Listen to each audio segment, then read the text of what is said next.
Well, again, welcome everybody to another sermon. It is great to be back. I was just thinking that on the way on setting up all the downstairs space in the chapel for this. It's good to see everybody and get to do this every month for all the people that are here, doing this for people in the future as well. So my name is Andrews. I am part of the Church of Witchcraft. I am the Hierophant, mostly just trying to keep things on the rails. I also give crazy schemes that we all try and talk me out of frequently, so to keep things interesting. That's one of my main roles in the Church of Witchcraft. I practice celestial witchcraft, which is largely just think about astrology on steroids. It's the easiest way to think about that. A lot of planetary kind of magic, and I've been doing that for some time too. So if you have questions about that, feel free to send us an email or send us a direct message. It's also good to just have everybody here from whatever platform I might be watching this on in the future as well. Right now, obviously, we talked about this being on YouTube and recorded for future posterity reasons, but that might change to our website. Who knows? So wherever you're watching this, thank you for watching and being a part of this. So tonight we're starting another series. I try to keep these sermons really in series of things. It kind of ties into our demonology conversation that we had in the last sermons, just about what that kind of looks like, a foil, if you will, to theology. And so demonology is really just that kind of logic behind it. So that moving into these two pieces, tying together some of our ethos of witchcraft, our operating environment, if you will. So the two that we're talking about coming up is this one, which is orthodoxy and witchcraft. I know, stick with me. Orthodoxy can be a really big, scary word, and we're going to have to kind of work through some of this stuff. And then the next one that we're going to be talking about is orthopraxy. So there's a couple of differences here. I have used these terms in the past, and now we're going to kind of drill down into what they are. And this is going to really elucidate some of your witchcraft as well and kind of your practices around that. And maybe open up some new questions, as I trust past sermons have done as well. So really, we need to start with what even is orthodoxy. I'm sure we've heard this word bandied about before. We've heard it, the Greek Orthodox Church, other orthodoxes that we've encountered in our time on the planet. So it's not a strange word. It's an odd word, and it's not what you normally hear, especially in relation to witchcraft. Simply put, it is correct belief. Correct belief is broad. Don't get too fixated on this is like we're saying there's one fixed way to do witchcraft. It's just saying that there's correct belief. And we'll get into that in a little bit. This is relative specifically to individuals, traditions, or systems. So this is related to that correct belief, how it's relative to yourself, how it's related to your tradition, how it's related to your system, if there is one. Normally I would just say tradition or system. In this instance, though, it is relative, the individual component is a large part of that. The roots of orthodoxy, when we talk about, and I bring this up often, is just the language behind what words we're using, because words mean things, and especially as witches, we tend to use spells, and that usually involves words or thoughts or some sort of construct through language. So the language roots of orthodoxy, orthos means right. So not necessarily correct, just right. And that's, again, a fraught word with some baggage behind it. But then the second part of that is doxa, or belief. So orthos, right. Doxa, belief, right belief. And this is where we get the term correct. In the orthos word, depending on what's around it and the way that, and I don't speak ancient Greek, don't get me wrong, but I'm sure that it's changed in terms of the meaning when it's around the words in context with situation. So right belief, correct belief, directional. So you can also think about orthography as directionality, right? So it's right direction. So some of this is related to that right belief is directionally the direction you're aiming at going. This relates largely, or I guess, largely, accepted creeds, doctrines, dogma, etc. The Church of Witchcraft does not have dogma. It does have doctrine, but those are really just teachings, information. Those are the things like the ethics that we talk about, how we have a first altar, those pieces are a part of doctrine, right? Dogma is something that we hold out to be inexcusably true. So it's just firmly accurate. It's true no matter what anybody says. And we don't give you any of that kind of information because that really undermines witchcraft, which is another part of doctrine, right? The Church of Witchcraft holding out that we are abstaining from dogma is in that of itself a doctrine, right? These are not, they're big words, they can be scary words, but they're really words we should be using and explaining and really getting an idea of how to express this and having a stronger, more robust conversation about witchcraft. And accept it is another difficult word too. Accepting something. And this kind of relates to belief, faith, and truth. So we have doctrines, and they're okay. They're telling us, they're narratives of what to do, how to do something, and how we connect to things. Further, orthodoxy, we can see this even in witchcraft, modern witchcraft. Let's go with the easy example of this is Wicca. Gerald Gardner is not a Wiccan. He used the word. Now he made, and grain of salt, there's a lot of information in my brain, but the New Force Coven, if I'm remembering this accurately, is one that he instantiated. So he made the New Force Coven mixed from Euro-Western esotericism and occultism, mixed with some druidry, and then kind of smashed these things together, and then we ended up with New Force Coven. From those people that hived off later term, they broke off and they made Wicca based on his teachings. He used, and that word comes from Wicca, and witch with an E and with an A. So W-I-C-C-E and W-I-C-C-A. Therefore, we get Wicca from the people that broke off of the New Force Coven that followed Gardner's tradition and lineage. From there, we get the Frosts. So we kind of go into the Farrars, then we go into the Frosts. And this is where we start seeing some of that lineage of Wicca. You're seeing Orthodox Wicca, even though it didn't come necessarily from anything that was Wicca initially. And then from there, it kind of died off. And this is an important aspect too to Orthodoxy. So we have this tradition that developed that was ostensibly a connection of different materials and thoughts and philosophies that Gardner put together. We see people who started doing Wicca, and then we see kind of a reduction. People stopped practicing it as largely. There was a lot of stuff that happened in like the 70s and 80s between war and just in general, politics was really fraught with problems and complications. So the world was largely focused on that kind of stuff. So religion started sort of long before started phasing out. And especially when our culture is challenged with some of these social, cultural sort of paradigms that happened in our world, religion wasn't really important at that point. And so as it came back in resurgence, when we start seeing things from Cunningham, when we see things from, now I've lost the name, Cunningham and Buckland, and some others, right? Not just, these are just some of the names. You see a resurgence in the mid-late 70s that are trying to keep this alive. You see some of it come back in the 80s, and then it kind of gets hurt again by the Satanic Panic, and now we're seeing a resurgence again. So whatever Wicca is now is really just neo-Wiccan. It's not even original Wicca, which wasn't even an original thing to anything in the first place.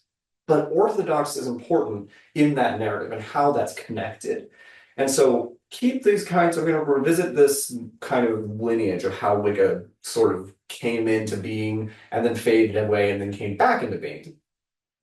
Ultimately, though, a faith and belief basis is necessary for witchcraft. So a faith and belief basis is necessary for witchcraft, above and beyond anything. That I will hold out as a true statement, at least in the context of the way that I understand witchcraft and the way that the Church of Witchcraft understands witchcraft and operates with it. So belief and faith are, there's a difference here. There are very specific, tiny differences between these. I'm not going to touch on them because I'm going to only touch on them briefly. But belief is acceptance, we hear that word acceptance again, of something existing or statement held to be true. So belief is an acceptance of something existing, or statement held to be true. if we're talking about something existing, we all accept that magic exists, right? We all accept that we engage with this.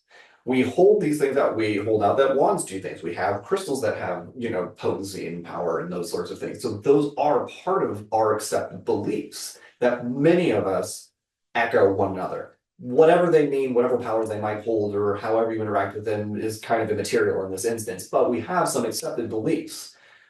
When we talk about faith, it is conviction in non-scientific truths.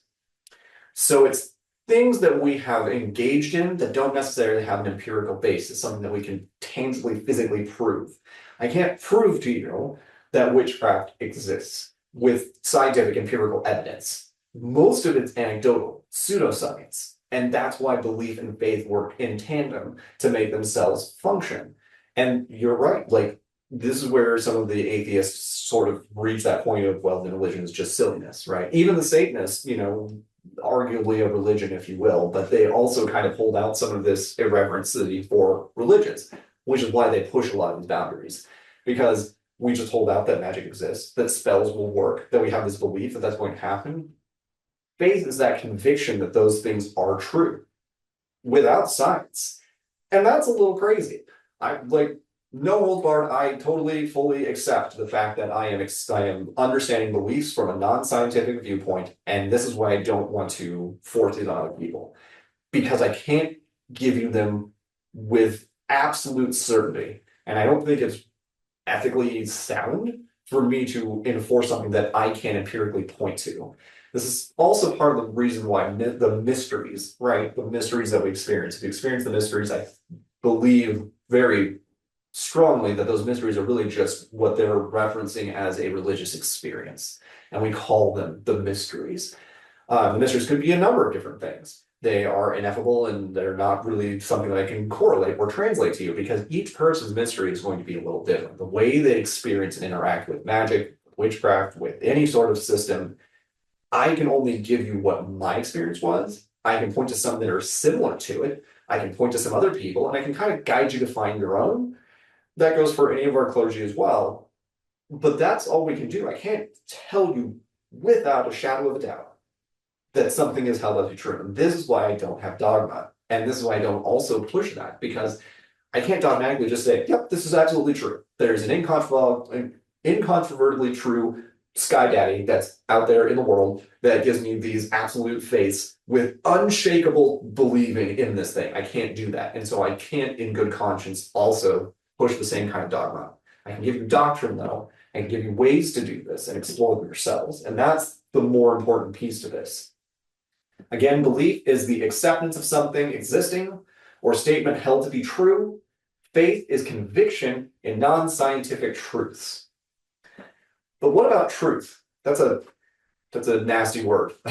I took a class called the conditions of truth, essentially, and it was talking about truth claims that we make and their relevance to a specific group, right? Group truth is a thing. So all of our society is one giant group, and we hold things to be true.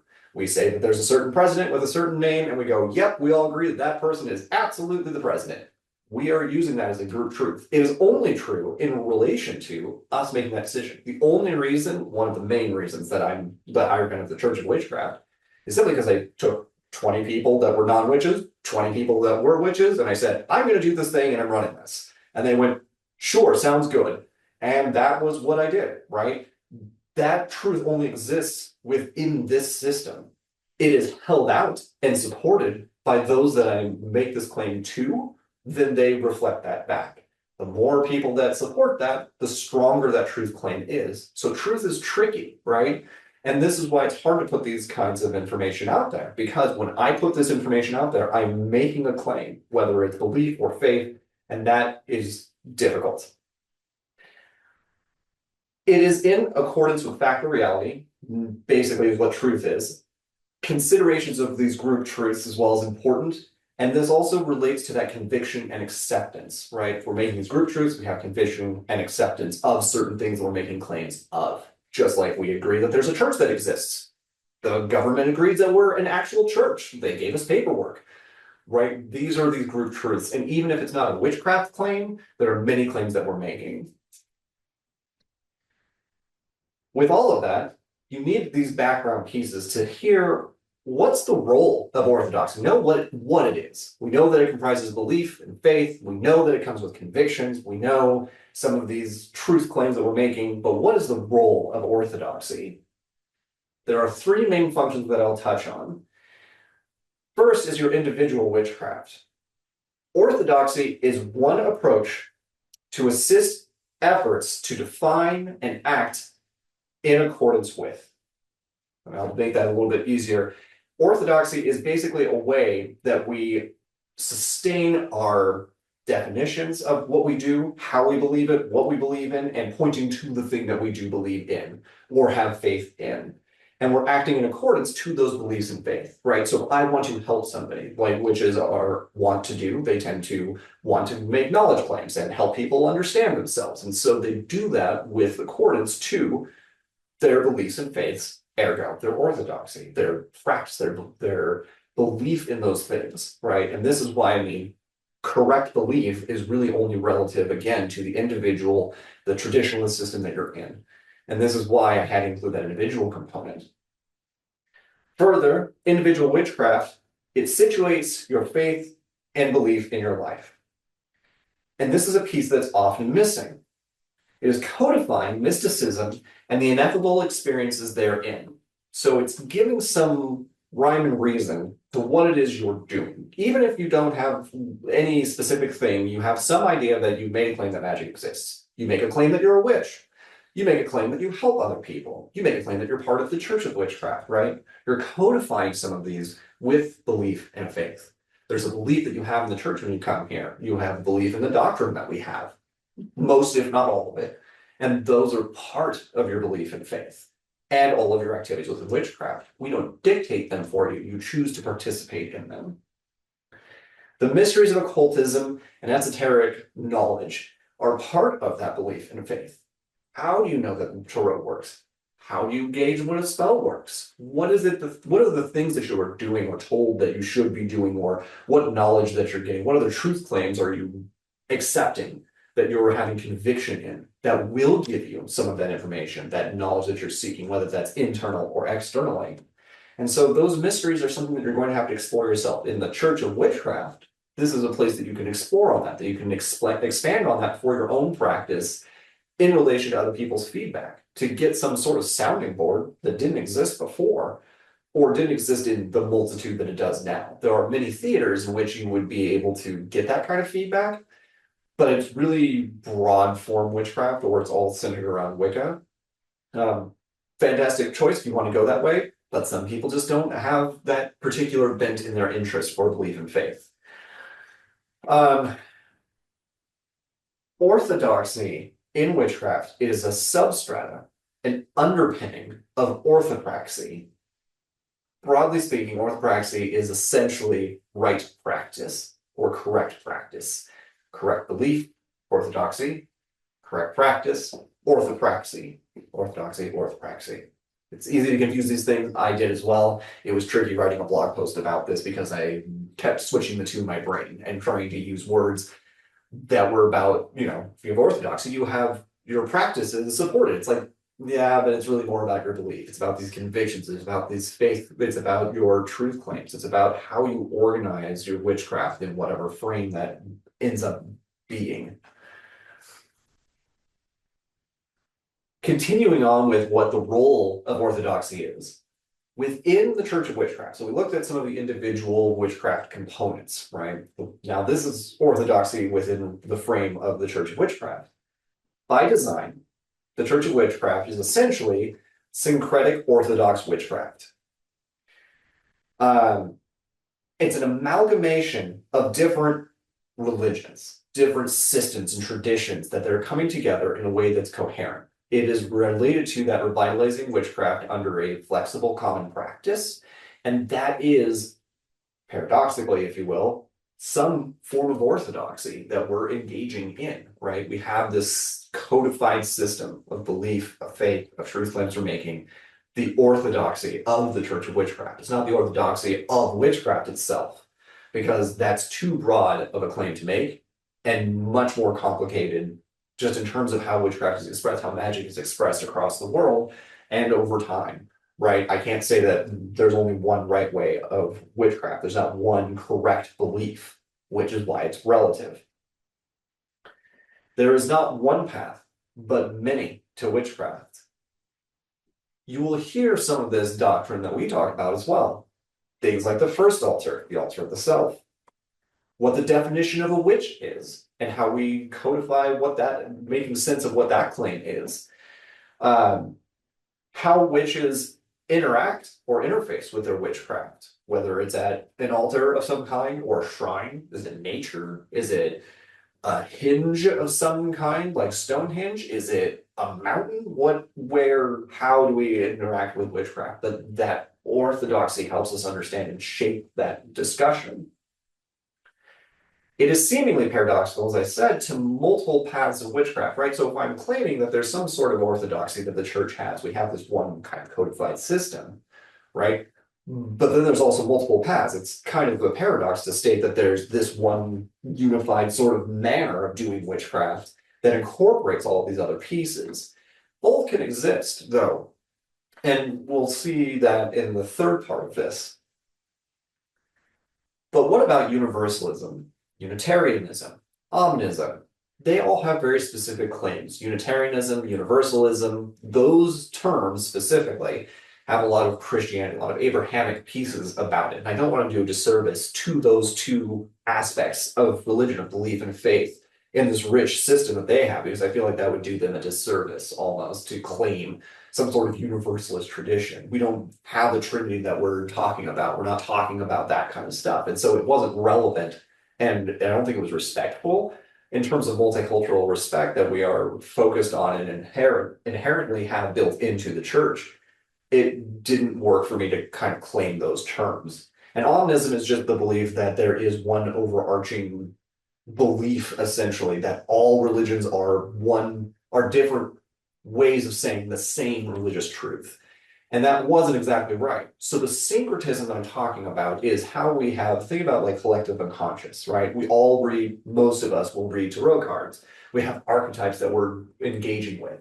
And those are syncretic, right? My deck of tarot cards doesn't probably look like yours. It might look like yours, I doubt it. But when we see Rider-Waite-Smith tarot decks, there is a syncretic conversation that's going on that is incorporating different ways of doing tarot card readings, right? Different spreads. Maybe one person only does a 3-card spread. Others may only do a Celtic cross. Maybe they'll do both, right? So that is the syncretism that I'm talking about, these different philosophies and frames of reference that they're engaging in. And hence, we are more syncretic than we are universalist or Unitarian, all of those different pieces. But then you might ask yourself, what about unorthodox witchcraft? What if I just say, who with orthodoxy entirely? That's ridiculous. I'm not going to do that. I don't want to ascribe to a system. Cool. We're all good with that. Now, in unorthodox witchcraft, there is no tradition or system, but you may retain belief and faith, right? So you're not following a set path of a specific thing that's laid down. So you're not following Wicca, you're not following OTO, you're not following some of these other things that have their actual setup and from stem to stern and learning all of the things and memorizing stuff and practicing like them, but you are not following those specifically. That doesn't mean you're not doing witchcraft. It just means that you're not part of a system. Unorthodox witchcraft is just as valid as orthodox witchcraft or witchcraft of any variety. You may utilize pieces of other faiths, traditions, systems, but that doesn't mean you have to adhere to their teachings. So if you have teachings that you see in the Satanic Bible, take for example, you may say, oh, I really like the idea of having, my birthday be the best holiday. Cool. You don't have to be a Satanist to take that. You can just take it, right? We hear very frequently that people just are like, I'm an eclectic witch. You're just a witch.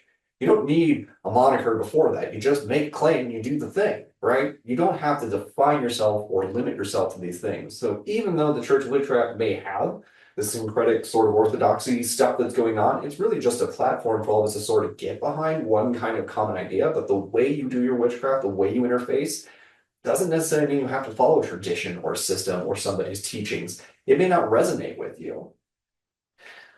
Creed, doctrine, and dogma of any of those systems may not be something you want to accept. I can pick out one, for example, the Trident of Hell is one such grouping of texts that they make some wild claims. Essentially, imagine if you took like devil worship and then you took Kabbalah and then you just smash the two together and then you just kind of clumsily stitch them together. And that is this person's specific faith, religion, I suppose. I read it. There's some things I got out of it, but I'm not going to follow the teachings because none of it made any sense to me. And I was like, this doesn't connect at all for me. And so I'm not going to follow that. Similarly, I can still gain things from the system or tradition, even if I'm not necessarily inherently a part of that system itself. You will be mostly relying on your intuition in unorthodox witchcraft. There may be other ways to engage in their witchcraft. You may lean towards empirical proof or science or things of that nature. So let's back that up. So we might use quantum field theory, for example, the theory you observe something and it changes the outcome, right? A statement may change this, right? You may lean more towards that pseudoscientific sort of bent to explain some of these things. You may talk about the different motor effects that apply to pendulum work, right? It may be powers of suggestion, or it may be mob psychology, right? Those kinds of things can sort of explain some of this stuff. And your witchcraft may lean more to that empirical scientific thing, into that kind of pseudoscience category. And so you don't necessarily need a system or tradition for that, but you can draw from them and learn from them all the same. All right, so let's look at some of these correspondences that we all sort of engage with. Let's start with white candle. What does that mean for you guys? What would you use that for? I mean, as an overall, it's kind of a catch-all. Sometimes it's like quartz crystal. Like if you don't have the thing that you need, you can use a white candle as a catch-all.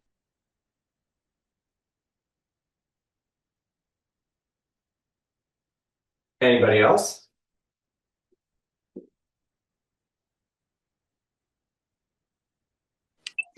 I guess I also go ahead. Nope, go ahead. So I use it for cleansing, or if I just need just a general candle for something I'm doing and I don't have the specific color, since white is Sure. neutral.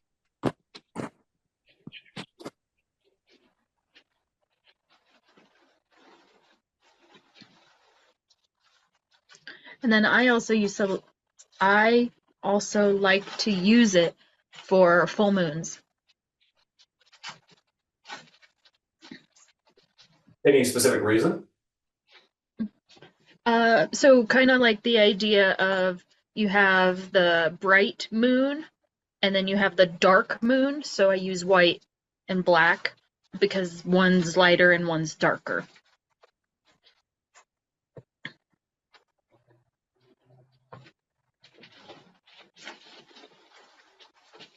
Anyone else have some idea behind what they would use a white candle, what their correspondences are for a white candle?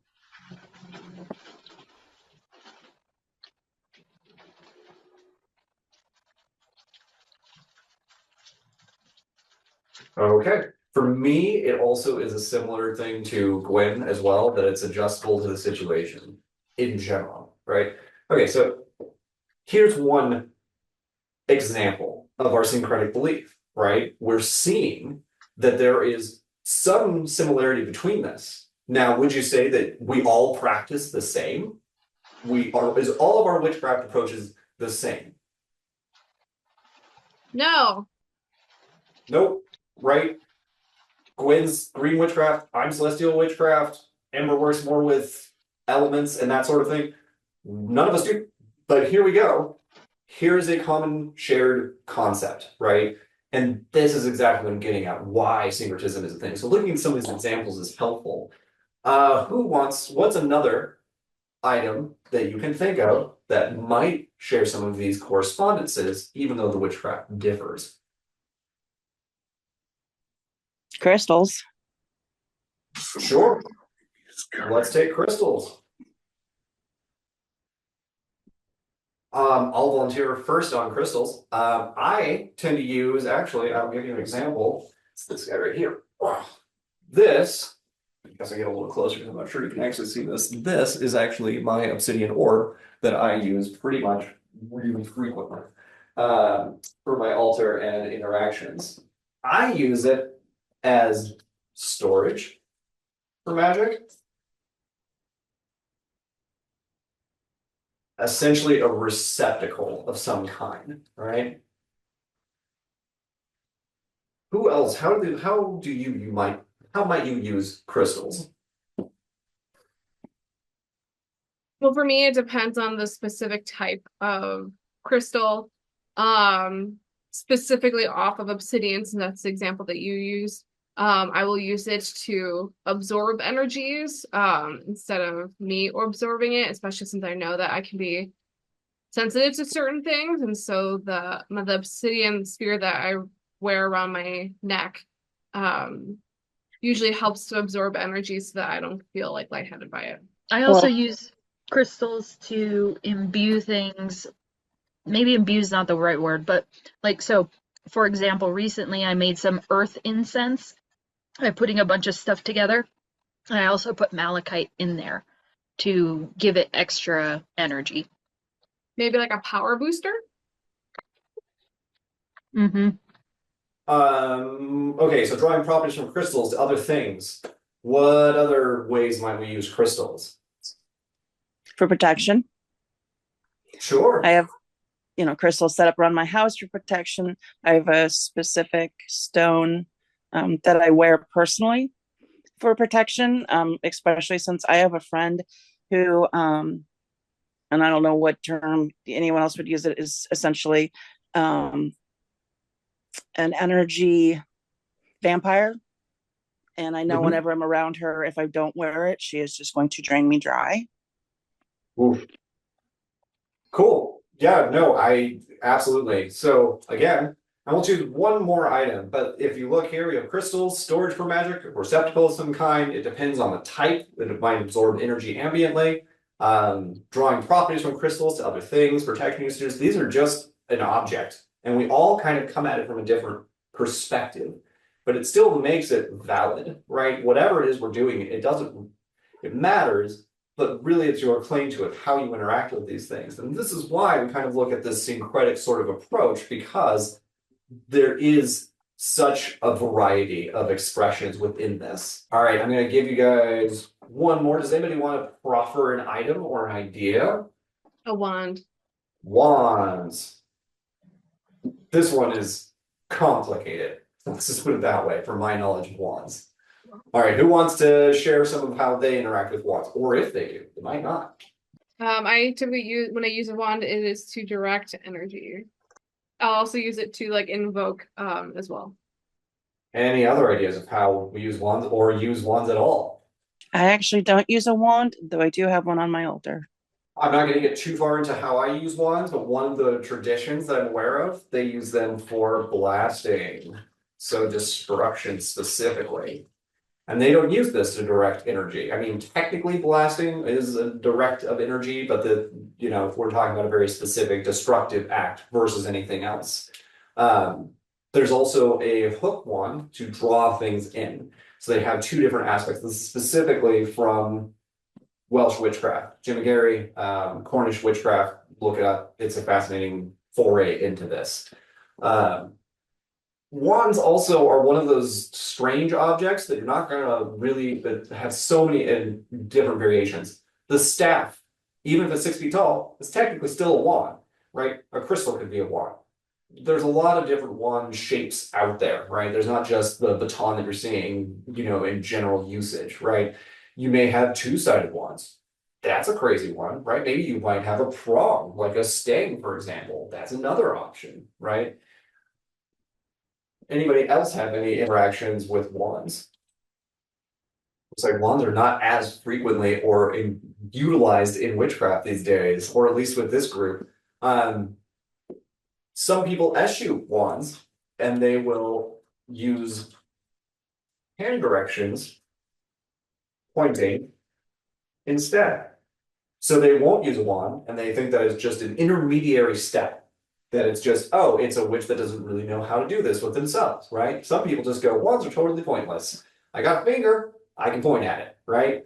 And they will utilize this kind of thing to draw shapes like lesser banishing ritual, the pentagram, greater banishing rituals, that sort of thing. And they will just skip wands entirely, right?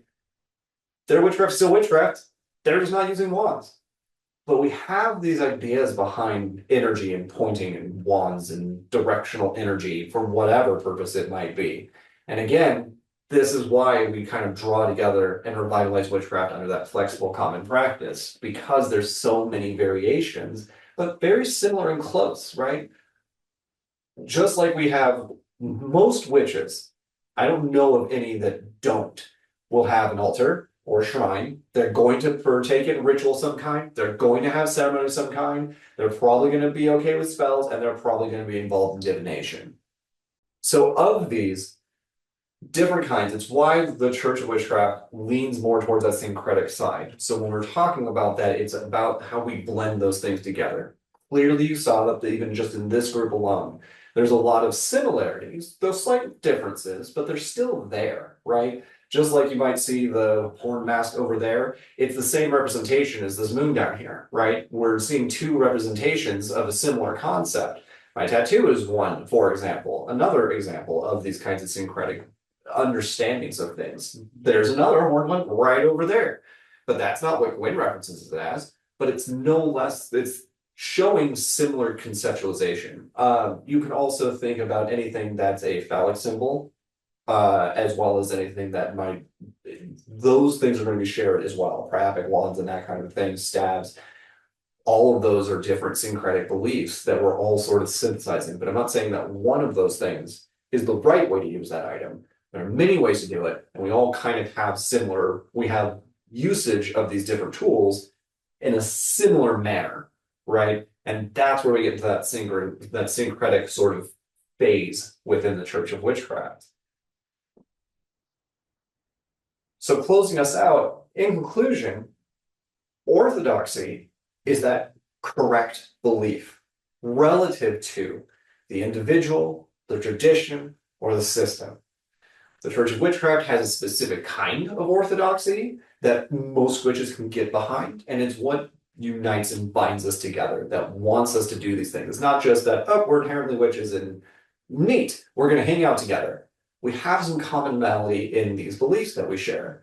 We all kind of, the church holds out some of these things, like I was just saying, the altar shrine, the ritual ceremony, different tools that we're going to use. The fact that we even use tools at all, that alone is something that is canon within the Church of Witchcraft, that we all will generally use tools of some kind. And that's not saying how to use them, which ones to use, just saying that we do use tools. We are tool using witches of some iteration, right? Whether that's a physical external object or something that's just your hand, for example. So orthodoxy is not something necessarily to be scared of. And correct belief is not to say that there's one correct way of doing this. Clearly, just with the example of us working together, there's a lot of different ways to believe that are pretty similar, demonstrating why we revitalize witchcraft under flexible common practice because of that reason. But that is part of our doctrine and orthodoxy. Belief and faith. I'm not even going to try to remember this one at all out of the top of my.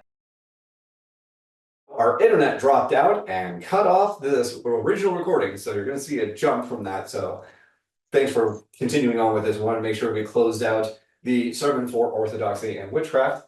So we reviewed basically what is orthodoxy. It was just our correct belief, and we had kind of processed some of those ideas behind that. Within belief and faith, we were looking at, I was not going to attempt to try and remember these things verbatim, but basically belief is an acceptance of something existing or a statement held to be true. Faith is conviction in non-scientific truths.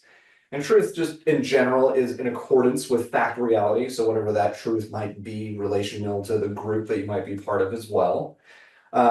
So within the correct belief, you're also looking within Orthodox, you're looking at belief, faith, and truth as different components of that same orthodoxy. While that is what it is, the role of orthodoxy relates to the individual and how they organize their witchcraft, what their substrata is, or the underpinnings of their practice become. The practice that you do is supported by these beliefs that you have. And so that role also helps us within groups to maintain and sustain themselves. Ostensibly, any orthodoxy requires some sort of group to sustain it. But one of the benefits to this is, just like with Wicca, it managed to persist over time and through ebbs and flows with the practitioners that were available. And so since there was something written down, since there was orthodoxy, some sort of doctrine, some creed that was written down, then they could revive that. It wasn't exactly what it was originally, but at least there was somewhere for them to start. That's how we get to some of this neo-Wiccan stuff, right? You will also see that with British traditional witchcraft and the Reconstructionists. You'll see a lot of those kinds of things bringing things back from some previous time period. But that is one of the benefits of Orthodoxy. One of the challenges with it, though, is over-relying too much on that, holding things out to be dogmatically engaged with, that things are incontrovertibly true. And that I have some contention with, as do most of the clergy within the Church of Witchcraft. Next month, we're going to be talking about orthopraxy. So the next sermon that will be available is based on correct practice, and it's in connection with correct belief. So again, belief informs your practice. So whenever we have witches that are wondering, how do I incorporate witchcraft in my life? What does it mean? You're looking for that orthodoxy. You're looking for some of that system or tradition, the way that you organize your witchcraft around your life. Whether or not it's unorthodox or orthodox, it doesn't really matter one way or the other. But some idea of how those underpinnings unite and connect to one another is really important holistically for your witchcraft. Without that, there's not a substantive enough basis for you to practice witchcraft. I'm not saying don't practice witchcraft, just that it's hard to practice witchcraft and stay consistent with it with no sort of framework for it, whether it's unorthodox or orthodox. And so without that yearning for what that is going to mean for you in your life is going to be kind of lost. Just doing more spells or doing more divination doesn't necessarily constitute stronger witchcraft. We start talking about faith and belief and these truth claims, and that's what gives a lot of that substantive framework, that you believe in magic, that you believe in connecting with others, that you have truth claims that you make, the ways you interact with possibly deities or other entities, that you accept that there's an afterlife. Because if you think there's ghosts, they got to go somewhere. They had to come from somewhere. So you have a belief about them. And knowing what those are and how you interact is going to help you understand what your practice is. And so it gives you a better substantive framework for your witchcraft. So I argue that orthodoxy is a very vital component, or at least understanding where your witchcraft is emanating or originating from, whether it's an amalgamation of things that is unorthodox. For example, like people who are spiritual may not have a technical creed or dogma or doctrine that they're following. They're following their intuition, and those unorthodox options are available, and you might even lean into pseudoscience for that. So again, belief informs our practice. So to do our practice, it's going to be really hard to practice if you don't have some idea of your beliefs or faith in the things that you're doing for witchcraft. This is why demonology exists, right? The knowledge of intellect and knowing how to master those things and understanding that as the foil to theology, right? Because once we have an idea of the philosophies behind this, the connective piece of correct belief and the other piece of correct practice together comprise an approach to witchcraft. It is not the only one, just like chaos magicians or Wiccans or what have you, or even non-religious ones. Atheistic witches, for example, are totally a thing. And you don't need to have these, but they're important to have some sort of framework, whether it's individual, by tradition, or by system. And doing so from a sensitive multicultural approach is important too. Closing out this from here is just make sure to keep an eye on all of our different media for our next events and that kind of thing that are coming up. Get connected on our Discord. We'd love to see you there and having more of those times that we can connect and have these conversations and explore some of these things within sermon. Look out for Chronicles as well to share how your practice is going one-on-one with people or within a group. We also get connected to our meetup, our Facebook group, and we've got a lot of really good things coming up. Also, this is going to date our sermon a little bit, but we do have Yule Fest coming up for the first one at the Antlers Hotel in Colorado Springs. December 20th, 21st, and 22nd in 2024 will be co-hosting with the Temple of Primordial Elements. I'm amazed that I managed to remember that whole group name, but check out the website, see what we're doing. Maybe we'll see you there, and we would love to connect in all of the ways that we possibly can. Thanks for watching, and we'll see you at the next sermon or maybe at one of the events.